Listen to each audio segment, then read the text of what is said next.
Bon bah écoutez, je vous propose que l'on commence. Bonsoir à tous et bienvenue.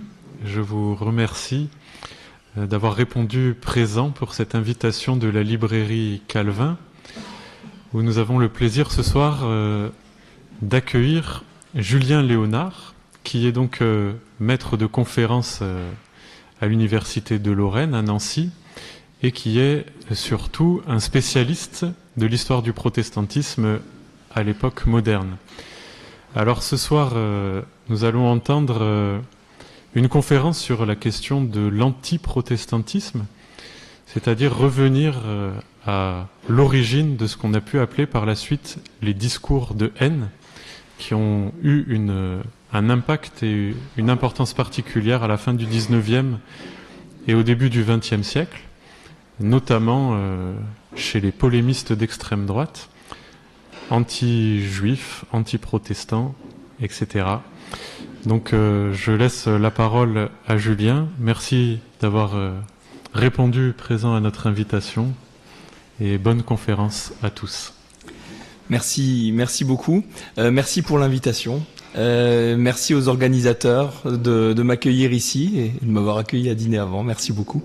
Je voudrais juste, juste dire un mot avant de commencer. Je voudrais avoir aujourd'hui une pensée pour un grand historien du protestantisme qui nous a quittés le jour de la fête de la Réformation, le 31 octobre dernier. Pourtant, il n'était pas protestant.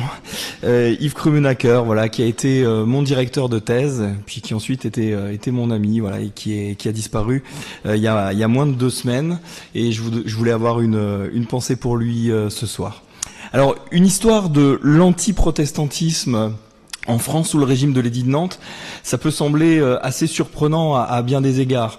Comme Stéphane l'a dit à l'instant, l'antiprotestantisme, ça renvoie plutôt à un modèle du 19e et du 20e siècle. Le protestantisme était vu par les Maurrassiens notamment comme un des piliers de l'anti-France, et c'est là-dessus que l'antiprotestantisme s'est développé sous d'autres formes, mais des formes chronologiquement comparables à l'antisémitisme par exemple. Pourtant, il me semble que dès le régime de l'édit de Nantes, on peut parler d'antiprotestantisme, alors même que c'est une période que l'on a généralement vue comme une période plutôt morne, plutôt calme, plutôt tolérante. Alors là, il y a déjà plusieurs lieux communs qu'il faudrait balayer. Le premier lieu commun, c'est que l'édit de Nantes, en 1598, n'est pas un édit de tolérance. C'est souvent nous qui l'avons qualifié d'édit de tolérance, et quand je dis nous, c'est au sens large, à la fois dans l'opinion publique et aussi certains historiens. Pourtant, au XVIIe siècle, l'édit de Nantes n'est jamais qualifié d'édit de tolérance, il est toujours qualifié d'édit de pacification, et c'est très différent. Henri IV ne donne pas l'édit de Nantes pour tolérer les protestants, mais il tolère les protestants pour pacifier le royaume, ce qui est quand même assez différent. Et donc, dès le départ, les protestants sont certes tolérés, mais uniquement parce que si on ne les tolère pas, on estime que la guerre va reprendre. Et donc, l'antiprotestantisme reste de manière larvée tout au long du régime de l'édit de Nantes, et la révocation de l'édit de Nantes est un objectif que certains ont dès sa promulgation. Et c'est ce que je vais essayer aussi de montrer, que dès les années 1600, on a des membres du clergé catholique qui réclament au roi la révocation de l'édit de Nantes, ou en tout cas son aménagement pour handicaper la tenue du culte réformé. Le XVIIe siècle a aussi été vu de façon un peu morne par les historiens du protestantisme eux-mêmes. Généralement, dans l'historiographie du protestantisme, il y a des moments qui sont très étudiés. Le XVIe siècle est très étudié, évidemment, parce que c'est le siècle de la Réformation, c'est le siècle des martyrs, c'est le siècle des guerres de religion. Et donc c'est un siècle que les historiens du protestantisme ont souvent vu comme assez glorieux. Les protestants se battaient pour leur foi. Et puis l'autre période très étudiée pour l'époque moderne, c'est le XVIIIe siècle. C'est le siècle du désert, le siècle du refuge, le siècle où, là aussi, des protestants protestants prennent des risques, résistent à l'arbitraire royal pour affirmer leur foi. Et pris entre ces deux siècles un peu héroïques, le XVIIe siècle a souvent fait pâle figure. Les historiens, certains historiens importants du protestantisme voyaient le XVIIe siècle comme un siècle d'embourgeoisement, d'installation, de normalisation du protestantisme. Et certains d'entre eux ont même vu cet embourgeoisement comme une des causes de l'affadissement du protestantisme et de la route vers la révocation. Alors, c'est une thèse qui peut éventuellement être défendue. Moi, c'est pas celle que je veux défendre ce soir. Moi, au contraire, ce que je veux défendre ce soir, c'est que les protestants du XVIIe siècle ont certes été tolérés, ils ont certes eu le droit de culte, ils ont pu se doter d'institutions qui ont fait qu'ils ont vécu de façon plus ou moins normale, mais ils sont restés tout de même en permanence des cibles, les cibles de l'antiprotestantisme et d'une forme de haine par certains catholiques. Alors je dis pas les catholiques, certains catholiques, et d'ailleurs même pas tous les membres du clergé, certains membres du clergé, mais qui se sont fait une spécialité de l'antiprotestantisme. Alors, en parlant tout à l'heure d'institutions qui se sont installées au XVIIe siècle, je voudrais juste signaler, parce que j'avais peur de pas pouvoir le faire plus tard dans ma conférence, mais je voudrais absolument signaler la sortie d'un ouvrage majeur ces derniers jours, qui s'appelle La France huguenote, dirigé par Hugues Dossy et Philippe Charrère. C'est un ouvrage qui est l'aboutissement, qui est attendu depuis plus de 10 ans. C'est un livre qui est absolument superbe, avec une iconographie extraordinaire. Donc si vous avez un cadeau de Noël à faire, franchement, ça c'est absolument formidable. Je ne sais pas s'il est déjà disponible. Oui. Ouais, moi j'avais reçu mon exemplaire, j'ai eu de la chance. J'ai écrit une toute petite notice dedans et ça m'a valu un exemplaire, donc j'étais content. Mais vraiment, il est vraiment formidable. Et donc dans cette France huguenote, on voit que justement le XVIIe siècle, c'est le siècle pour lequel on a le plus d'archives, le plus de données, parce que il y a cette installation, mais cette installation, encore une fois, ne signifie pas embourgeoisement et ne signifie pas, une vie tranquille. Alors évidemment, les éléments que je vais essayer de vous donner là sont des éléments qui, sans doute, auront tendance à généraliser et à évacuer les cas particuliers. Il faudrait toujours avoir à l'idée que il est certain que les effets de l'antiprotestantisme ne sont pas les mêmes selon que l'on est en ville ou à la campagne, selon que l'on est dans une province où les protestants sont majoritaires. Alors il n'y en a pas beaucoup des provinces où ils sont majoritaires, mais il y en a quelques-unes, ou alors où ils sont minoritaires. Quand ils sont minoritaires, c'est pas non plus la même pression qu'ils exercent sur eux s'ils sont légèrement minoritaires ou très minoritaires. Alors d'ailleurs, paradoxalement, quand ils sont vraiment très très minoritaires, c'est parfois là qu'ils vivent de façon le plus calme. Mais bon, en fait, c'est à partir du moment souvent où les catholiques, ou en tout cas les membres du clergé anti-protestant, les trouvent un peu trop visibles, c'est là que se déclenchent les hostilités, mais pas toujours quand ils sont très minoritaires. Alors donc, il faudrait avoir à l'esprit tous ces cas particuliers. Je pourrais pas y revenir forcément. Je vais essayer de parler pas forcément trop longtemps pour pouvoir avoir avec vous des échanges, et si vous voulez qu'on touche tel ou tel cas peut-être un peu plus particulier, essayez d'y revenir.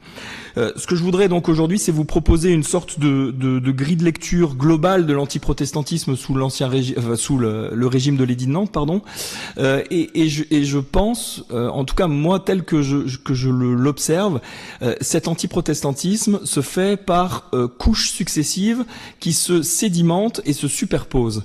C'est-à-dire qu'il y a 3 grandes catégories d'actions, de types d'actions antiprotestantes qui vont non pas se succéder, mais s'accumuler au cours du siècle. On va avoir une première phase où seuls les membres, certains membres très actifs et très zélés du clergé vont agir. avec notamment des systèmes de défis, de disputes, de conférences qui vont être mises en scène. Et ça, c'est le premier temps.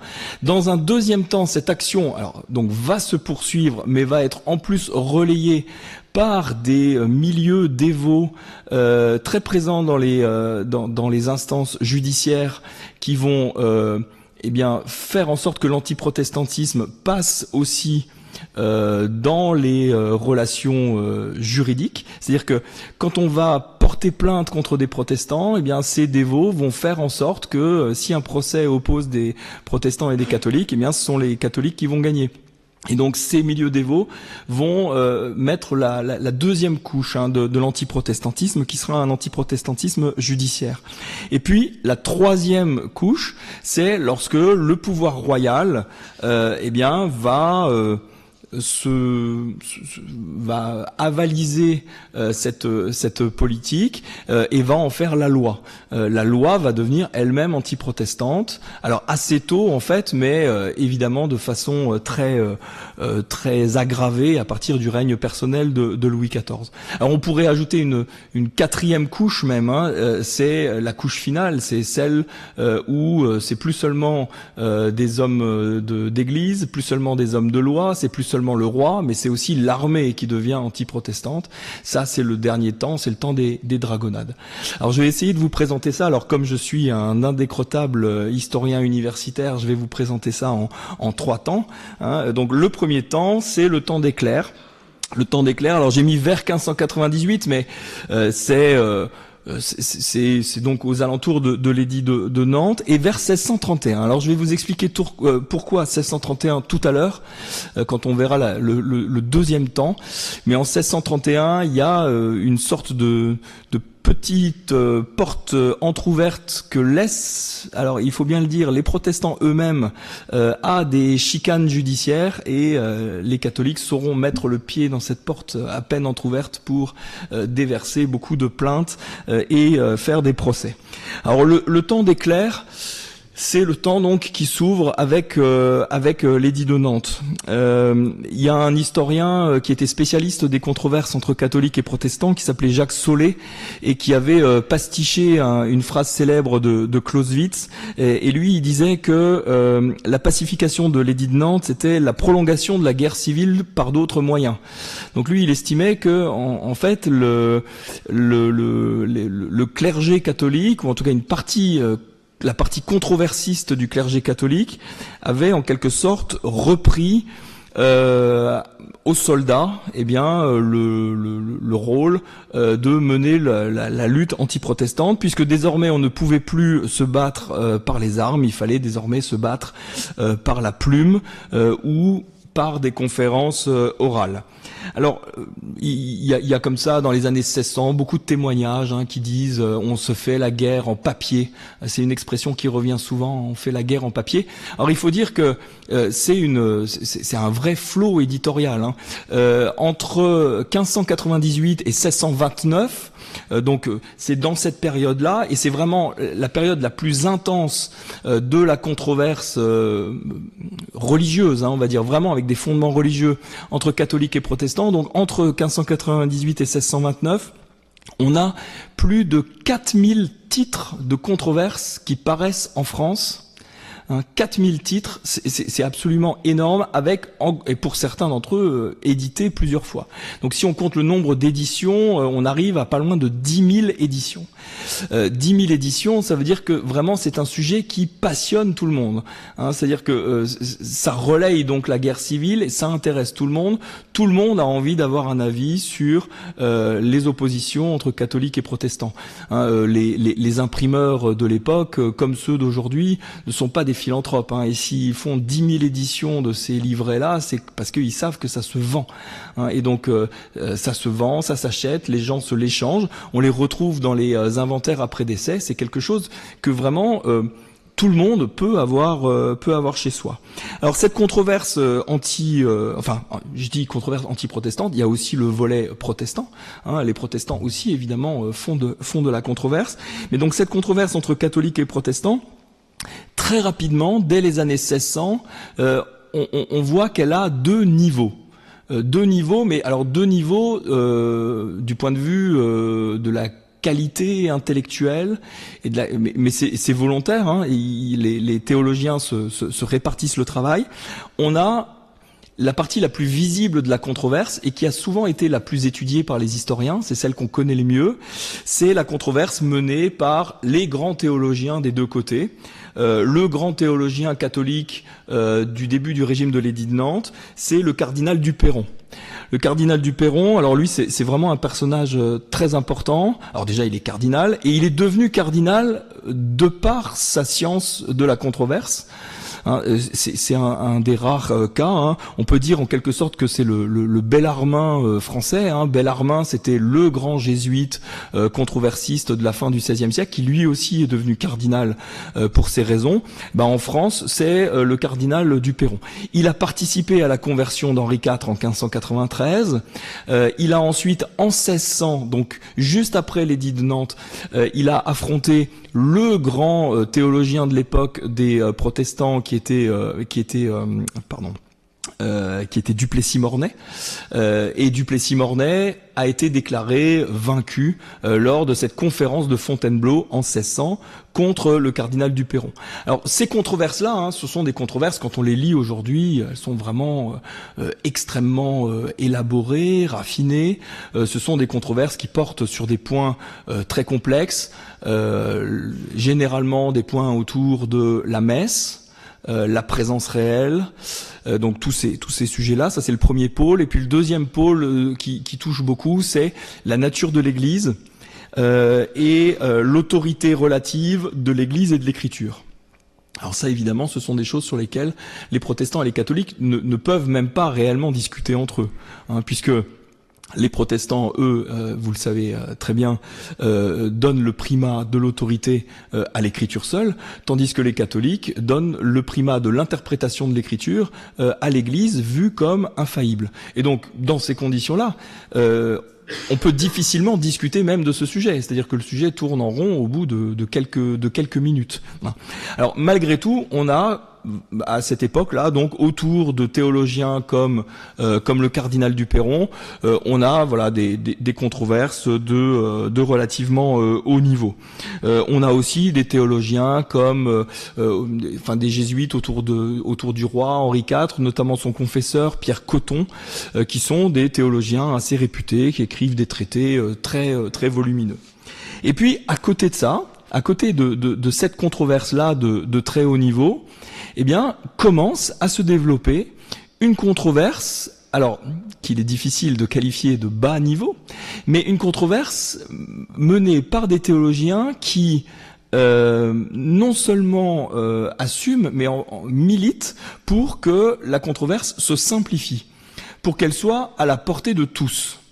Alors, dans leur esprit, c'est extrêmement important. Le tout premier à lancer cette idée que n'importe qui est capable de battre un pasteur protestant dans une discussion, c'est un jésuite qui s'appelle Jean Gontry. Bon, on peut oublier son nom, mais il a un élève qui va devenir hyperactif, on va dire, qui s'appelle François Véron. François Véron, alors c'est un personnage qui a une période d'activité controversiste relativement courte, hein, relativement courte. Il va des années 1610 aux années 1640, mais en 30 ans de carrière anti-protestante, il a publié environ 250 titres à lui tout seul. Hein. Quand on tape son nom dans le catalogue de la BNF, c'est 250 titres. Alors quand on lit les 250 titres, on s'aperçoit qu'il s'est beaucoup autoplagié, comme on dirait aujourd'hui dans le monde académique. S'il passait un détecteur de plagiat, ce serait absolument terrible. Mais disons que il est à l'origine d'une nouvelle façon de controverser et qui est, à mon sens, fondatrice de cet antiprotestantisme qui devient systémique et qui infuse dans la société. C'est cette idée que n'importe qui donc est capable de faire le controversiste et de faire avouer à un pasteur protestant que sa foi n'est pas dans la Bible. Ça c'est ça son idée. Et alors comment le fait-il Il le fait en multipliant des petits livrets qu'il fait distribuer et dans lesquels, eh bien, il donne des marches à suivre avec des dialogues préécrits qu'il faut apprendre par cœur. Et donc, il invite les catholiques dévots, zélés, qui savent lire, évidemment, eh bien, à suivre la marche, à suivre exactement les questions à poser et à attendre les réponses du pasteur. Et si la réponse du pasteur n'est pas celle qui est attendue, eh bien, on revient à la première question jusqu'à ce que le pasteur dise ce qui est attendu par le livret. Hein, donc, vous voyez, c'est vraiment, j'allais dire, c'est de très bas niveau, mais c'est volontaire parce que l'idée est de se mettre à la portée d'une personne qui ne saurait que lire. C'est souvent ce qui revient, c'est cette méthode est employable par qui sait lire. Alors, ça prend la forme. Ça prend la forme, voilà, d'ouvrages avec des titres très arrogants généralement. Là, par exemple, vous avez en 1618 un de ces ouvrages, les 4 ministres de Charenton bâillonnés par 4 propositions faites. Bon, voilà. Et donc ça, c'est un de ses premiers ouvrages largement développés. Son idée, qui revient tout le temps, hein, on le voit dans la sémantique bâillonnée, son idée c'est que si on applique sa méthode, eh bien on peut rendre les pasteurs muets, sans réponse, et c'est la preuve qu'on les a vaincus. Alors lui, il met en place vraiment un système de harcèlement au quotidien. Alors dans différents contextes. Alors lui-même est un prédicateur au début jésuite, après il quitte les jésuites, mais il est un prédicateur itinérant et généralement il demande aux jésuites de l'envoyer dans des villes où il y a beaucoup de protestants pour pouvoir aller les défier. Et donc il a plusieurs façons de faire.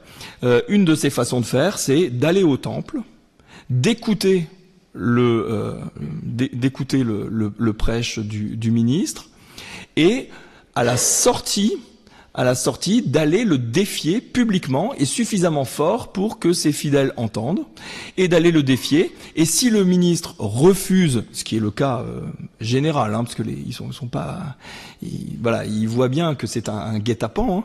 Si le ministre refuse le dialogue, alors, eh bien, François Véron va sur la place publique qu'il a réservé au préalable avec les autorités. Il va sur la place publique et il va prêcher dans l'espace public la réfutation du prêche qu'il vient d'entendre. Et généralement, ce qu'il fait aussi, c'est qu'il fait distribuer dans les villes où il passe des petits billets de défi. Alors par exemple, vous en avez un ici, vous avez des billets de provocation. Alors là, c'est un billet de Nîmes en 1624, et donc c'est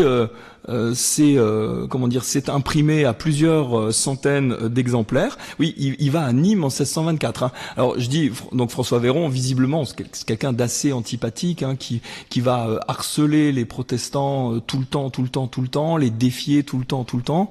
Il y a une chose qu'on doit lui reconnaître, il a quand même pas mal de courage. Il va dans les Cévennes, il va en Languedoc, il va à Nîmes, il va dans des villes où parfois on n'a pas vu un catholique depuis 60 ans, hein, et il va dans le temple et il les défie. Hein. Bon, moi, une des choses que je me demande quand j'étudie ce personnage, parce que je l'étudie beaucoup, c'est comment il a fait pour rester en vie jusqu'à près de 80 ans, hein, parce que vraiment, c'est bon. En tout cas, comme quoi, hein, les protestants du XVIIe siècle étaient, en tout cas, bien pacifique, hein, parce que ils l'ont bien laissé tranquille.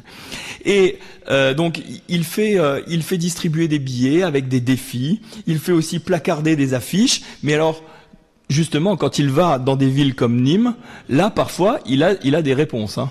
Là, on a par exemple une affiche qui est placardée à Nîmes et qui est une affiche, donc je sais pas si tout le monde arrive à voir, hein, et le titre de l'affiche c'est « Pour servir de réponse aux jactances du sieur Véron ». Voilà, donc aux jactances, ouais. Donc là, les pasteurs de Nîmes ont décidé que cet ancien jésuite qui les embête, eh bien on va lui répondre avec ses propres armes. Alors il y a énormément d'invectives dans cette façon de controverser. On voit ces invectives parfois jusque dans les titres. Les titres des petits livrets ou des petits placards servent souvent à dénigrer l'adversaire.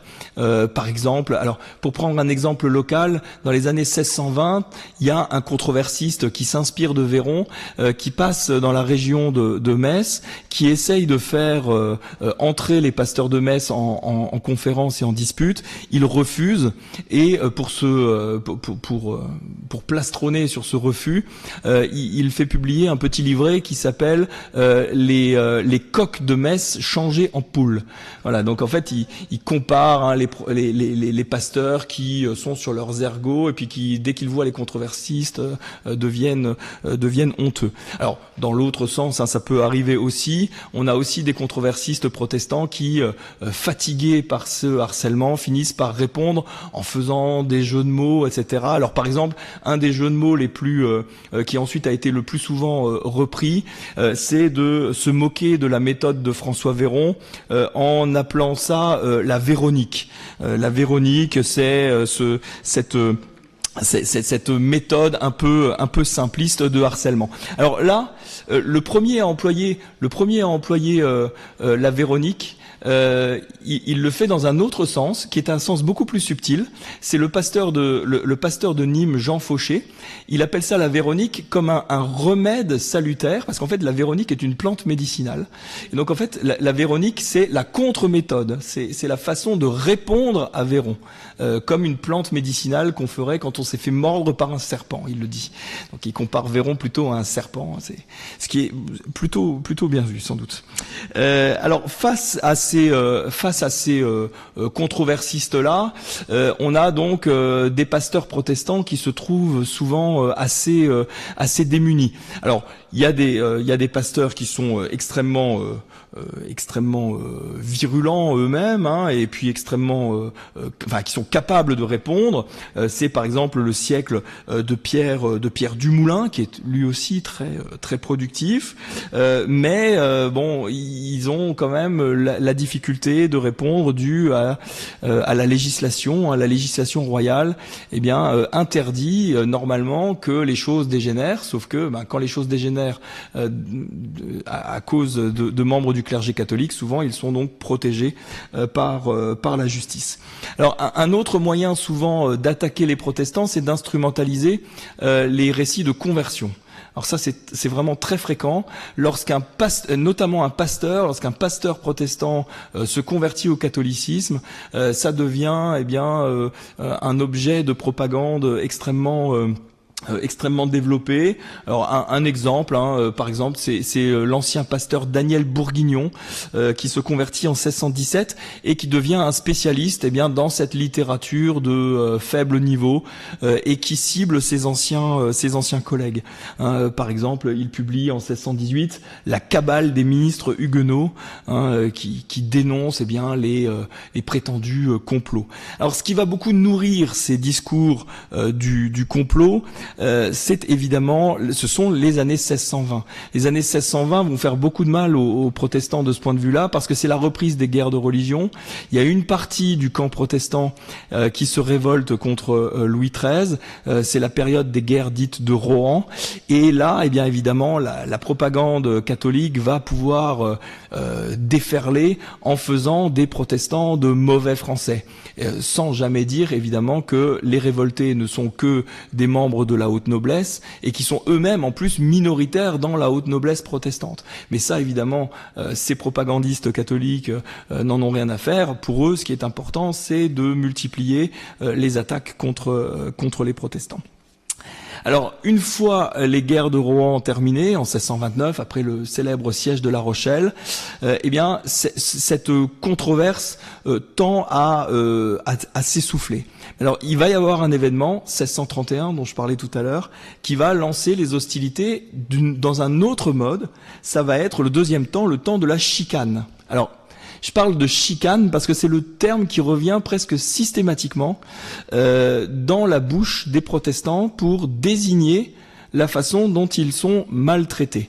C'est-à-dire qu'ils sont maltraités on leur cherche des noises et on leur fait des chicanes. Alors des chicanes, donc, c'est essayer en gros de leur chercher des poux dans la tête pour pas grand-chose, de chercher le moindre prétexte pour pouvoir déposer plainte. Alors généralement, c'est une phase que beaucoup d'historiens ont fait débuter avec le règne personnel de Louis XIV en 1661. En réalité, cette phase, elle commence vraiment au début des années 1630.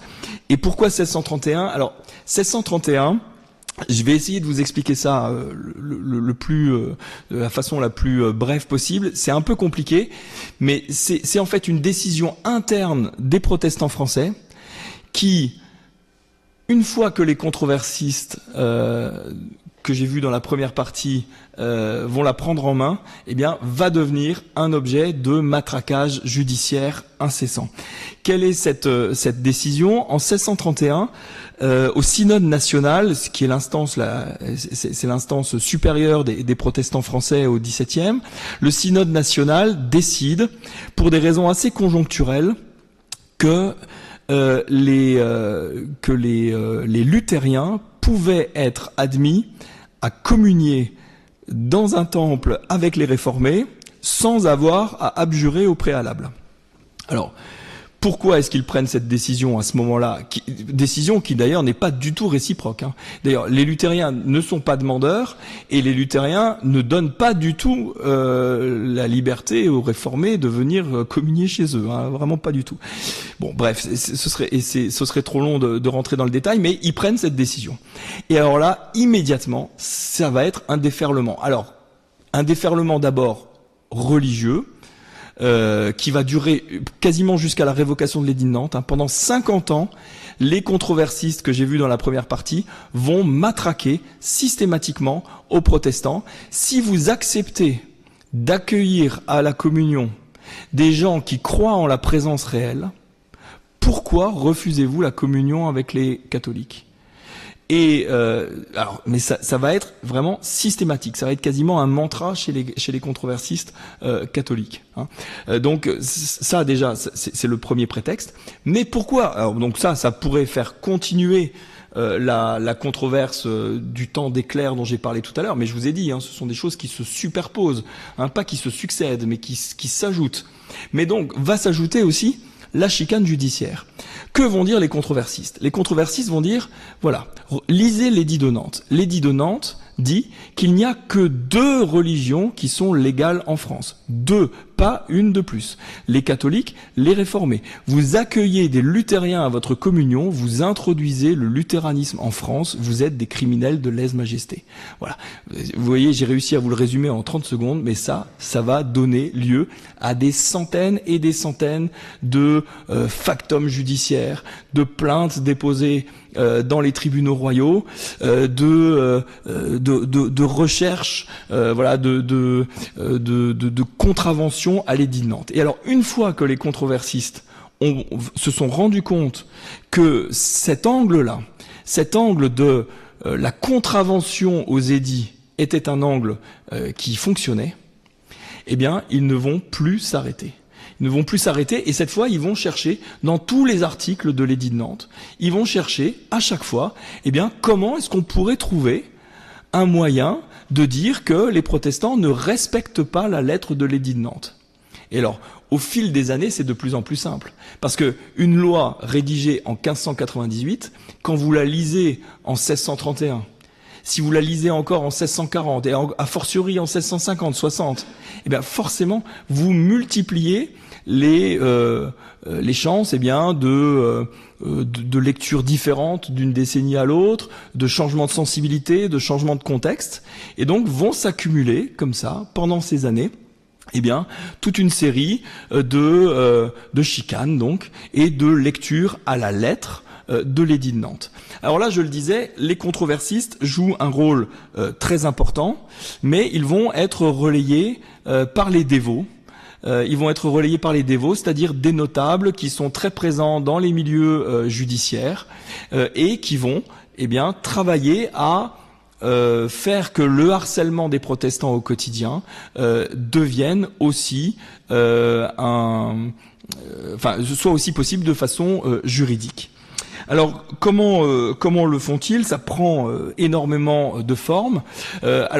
Première forme, on va envoyer de plus en plus dans les provinces, on va envoyer de plus en plus de controversistes qui utilisent la méthode de Véron dont je parlais tout à l'heure, mais parfois ce ne sont même plus des clercs. On laisse même des laïcs aller affronter avec l'assentiment de l'Église les protestants sur le terrain. Je vous donne un exemple. Qui est un exemple assez célèbre. C'est un maître coutelier, un coutelier de Paris, qui s'appelle Jean Clément. Et ce Jean Clément le coutelier, il va quitter l'échoppe de Paris et il va faire le tour de France pour aller persécuter et harceler les protestants. À sa mort en 1649, on fait son portrait et vous voyez comment il est qualifié. Alors je ne sais pas si vous arrivez à lire en dessous. Il est qualifié en dessous d'exterminateur des hérétiques, donnant la fuite à tous leurs ministres par toutes les provinces du royaume de France. Alors il est dans le même temps embaillonneur de jansénistes. Les jansénistes, ce sont peut-être des catholiques, mais on leur cherche des noises à eux aussi. Lui aussi, il va publier comme ça des livrets, il a un collègue qui est mercier, donc lui, il va publier des livrets aussi. À côté donc de cette poursuite du harcèlement controversiste avec la méthode de Véron, cette phase de chicane va tendre à multiplier les occasions d'utiliser l'histoire comme l'histoire évidemment vue par les catholiques, à utiliser l'histoire comme un moyen d'attaquer les protestants. Alors là aussi, je vais vous donner un exemple, mais qui est un exemple local. C'est l'évêque suffragant de Metz qui s'appelle Martin Meurice. Martin Meurice, qui est un anti-protestant, alors qui n'est pas messin lui-même. Il est un cordelier qui vient du royaume de France, et donc il arrive à Metz en 1629. Avec déjà un lourd bagage anti-protestant derrière lui, et quand il arrive à Metz, une de ses premières initiatives, c'est de se dire qu'il va participer à cette évolution de la controverse par la chicane cette fois, et il va écrire une histoire de la naissance, du progrès et de la décadence de l'hérésie dans la ville de Metz et dans le pays messin.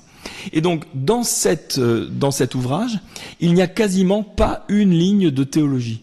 Pas une ligne de théologie, il n'y a pas de théologie, il n'y a pas de religieux, c'est que de l'histoire. Mais alors, de l'histoire écrite à la sauce de Martin Meurice. C'est-à-dire que chaque épisode est relu pour lui donner une interprétation anti-protestante.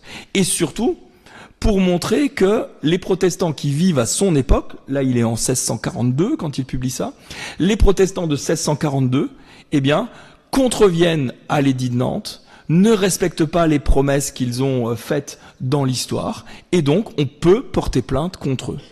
Alors ce même Martin Meurice, quelques semaines avant sa mort, en 1644, il envoie une longue lettre de plainte au Conseil du roi pour essayer de faire condamner les protestants de Metz. Alors, je pensais pas que c'était aussi long, et quand je le vois sur ma diapositive, je vais essayer de vous résumer. Mais donc ça, c'est un extrait de la plainte qu'envoie Martin Meurice au Conseil du roi avec la liste de tout ce que font les protestants, selon lui, en contravention avec la loi du royaume et avec l'édit de Nantes. Bon, c'est une belle lettre de délation en forme, mais il estime que comme évêque et comme agent du roi aussi sur place, il est de son devoir de dénoncer ces contraventions auprès du pouvoir royal.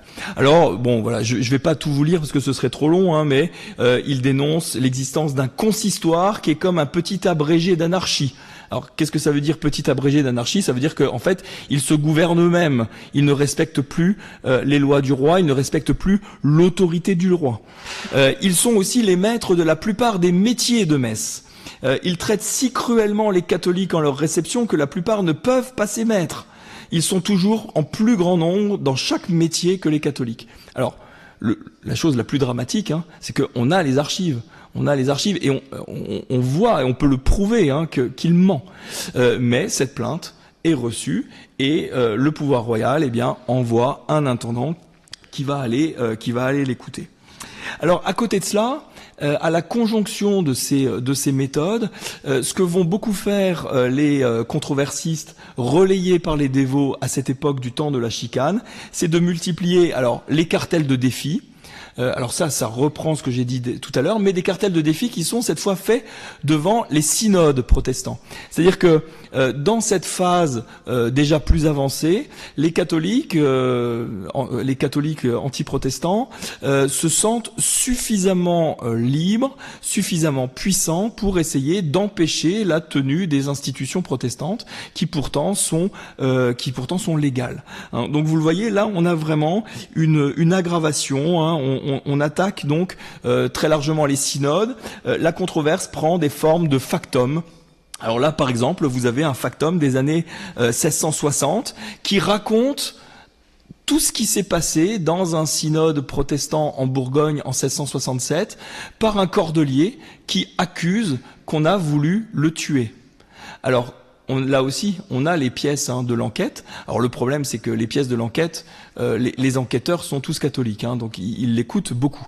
Mais on a les pièces de l'enquête et on a aussi les versions protestantes, et on voit que ça colle pas du tout. Et on voit que, souvent, les émeutes qui sont causées dans ces synodes, elles sont provoquées par le harcèlement de ces controversistes qui sont là avec l'assentiment et avec donc l'accord du monde de la justice. Alors généralement, dans cette phase, on poursuit cette idée que les controversistes doivent prêcher sur la place publique, sur les lieux du marché aussi. Alors par exemple, en arrière du plan, ça c'est le portrait que se fait dresser donc François Véron dont je parlais tout à l'heure. En arrière-plan, on le voit prêcher sur une place publique. Et en fait, partout où ces controversistes passent, ils ont des chaires amovibles qu'ils font installer dans la rue et qui ressemblent à des chaires installées dans des églises. Et on a comme ça des controversistes qui prêchent dans l'espace public, alors même qu'on est à une époque où on interdit l'expression de la religion protestante dans l'espace public. Les années 1660, c'est par exemple le moment où on interdit aux protestants d'enterrer leurs morts la journée. Donc on a vraiment une interdiction de l'expression de la religion protestante dans l'espace public et un espace public qui se sature d'expression de la religion catholique. Alors dans ce processus d'aggravation, les évêques jouent un rôle qui est vraiment prépondérant. Alors certains de ces évêques jouent un rôle pour maintenir aussi la controverse à un haut niveau. L'exemple qui vient immédiatement en tête, c'est sans doute celui de Bossuet. Bossuet qui, en 1671, fait paraître un des rares traités de controverse qui soit quand même un traité de controverse extrêmement... intellectuellement très charpenté, l'exposition de la doctrine de l'Église catholique. Alors c'est la publication en fait de ce traité de controverse, c'est la publication de ce qui a des arguments qui ont permis à Bossuet de convertir Turenne.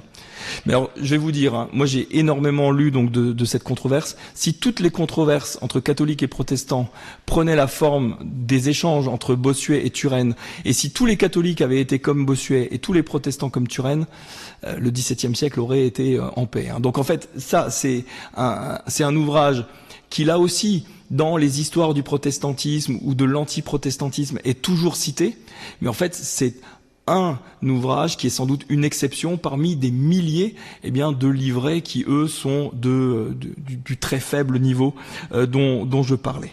Alors cette aggravation de la chicane fait que à la fin des années 1670, les protestants sont extrêmement affaiblis. Ils sont extrêmement affaiblis. À la fin des années 1670, l'édit de Nantes est quasiment une coquille vide. Est quasiment une coquille vide. Pratiquement toutes les mesures en ont été retirées, soit par la jurisprudence, d'une lecture littérale, soit par des mesures contradictoires de déclarations royales ultérieures. Un exemple que je donne souvent comme exemple de lecture littérale, c'est que l'édit de Nantes donne la liberté de culte dans les villes où le culte protestant a été célébré en 1596 et 1597. Eh bien, pendant cette phase de chicane et de lecture à la lettre, eh bien, on va estimer que il faut des preuves pour 1596 et des preuves pour 1597. Alors que jusque-là, évidemment, le « et » était un « et » qui permettait de donner l'un ou l'autre, quoi. À partir donc vraiment lecture à la lettre, qui fait que de plus en plus d'églises, eh bien, ne peuvent plus prouver les conditions de leur existence, et donc on a un affaiblissement du protestantisme à la fin des années 1670 qui est terrible. Et c'est sur cet affaiblissement vraiment très fort que va s'abattre la dernière phase de l'antiprotestantisme. C'est donc l'antiprotestantisme du temps des dragons. Le temps des dragons, donc à partir de 1680, ou au début des années 1680. Alors, les dragons, pourquoi est-ce que je parle des dragons à la suite comme ça de mes controversistes? C'est pas moi qui fais la comparaison forcément tout de suite, mais ce sont des protestants comme l'auteur de cette gravure qui est restée très célèbre. Comment est-ce qu'il titre cette gravure? Eh bien, il compare les dragons à des nouveaux missionnaires. Or, l'expression nouveau missionnaire était précisément l'expression qu'on employait pour désigner les controversistes comme François Véron et ses semblables. Donc, c'est-à-dire que dans l'esprit des dans l'esprit des protestants. C'est bien présomptueux de le dire comme ça. Dans l'esprit, en tout cas, du protestant qui est l'auteur de cette gravure très célèbre, il y a une continuité évidente entre le harcèlement de rue du type François Véron à partir des années 1610, entre le harcèlement devant les tribunaux du type Meurice dans les années 1640, et puis on en arrive alors c'est plus du harcèlement là, c'est de la menace physique et de la conversion forcée au début des années 1680. Alors juste encore un conseil bibliographique, et là aussi j'avais peur d'oublier d'en parler après. Là aussi, ces derniers jours vient de sortir une étude absolument passionnante et qui se lit comme un roman policier sur le rôle de la police parisienne dans les derniers temps de l'édit de Nantes et dans le moment de la révocation. Ça s'appelle, c'est titré Traqué, de Pierre-Benoît Roumagnoux. C'est vraiment un excellent livre, et un livre qui nous en apprend beaucoup. Il a fouillé toutes les archives judiciaires et il a suivi les allers et retours des pasteurs entre Paris et l'étranger, et il a montré aussi comment la police parisienne avait développé un système de renseignement, là aussi pour traquer les protestants. Et donc là aussi, on peut difficilement ne pas penser qu'il y a une sorte de continuité, en tout cas continuité de l'antiprotestantisme dans toutes ces formes-là. Alors, cet antiprotestantisme-là, il est évidemment ultime, mais à côté de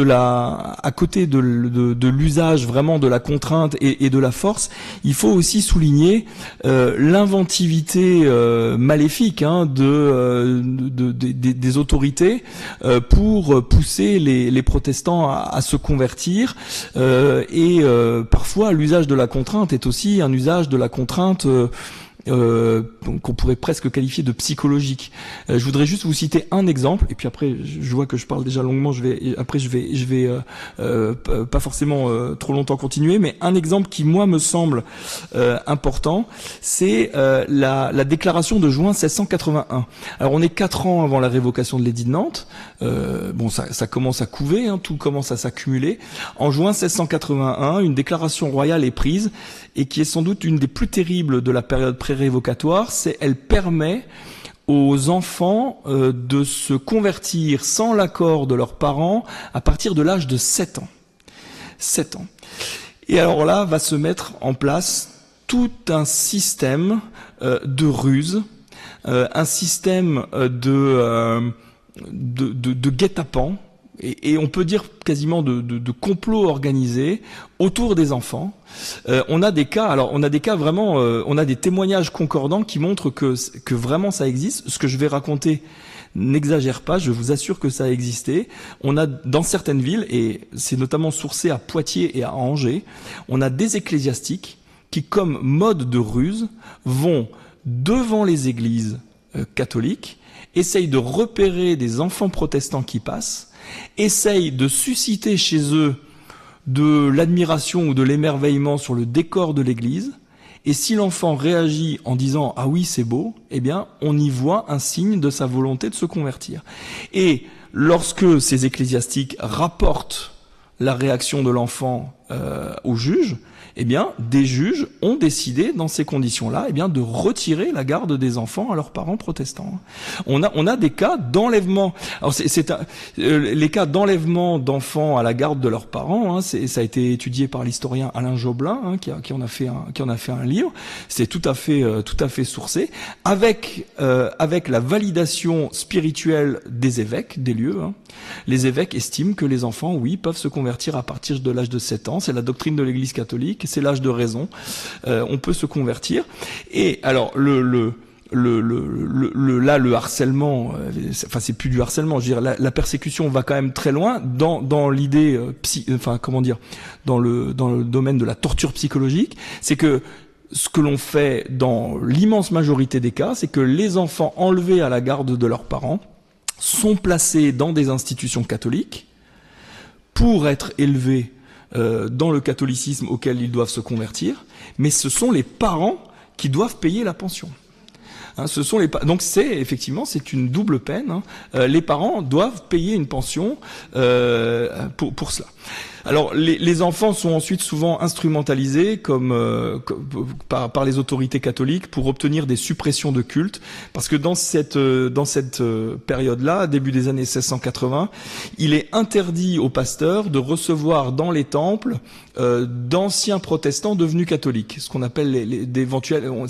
Il est interdit de devenir relapse, c'est-à-dire d'avoir été protestant, catholique, puis reprotestant. Et donc un protestant converti au catholicisme, s'il rentre dans un temple, eh bien, le temple est interdit et généralement détruit. Alors, les enfants, très souvent, eh bien, dans des cas similaires à ceux qui ont été un petit peu instrumentalisés, eh bien, les enfants convertis au catholicisme sont parfois invités par les ecclésiastiques qui les ont convertis à aller se faufiler dans les temples pour se faire ensuite voir à la sortie par ceux qui les y ont envoyés, pour que ça serve de témoignage, eh bien, que les pasteurs accueillent d'anciens protestants. Hein, donc vous voyez, on est vraiment dans un système où l'antiprotestantisme devient vraiment généralisé, systémique, et l'antiprotestantisme est tellement diffus que les nouvelles qui remontent à Versailles sont quotidiennes de prétendues conversions.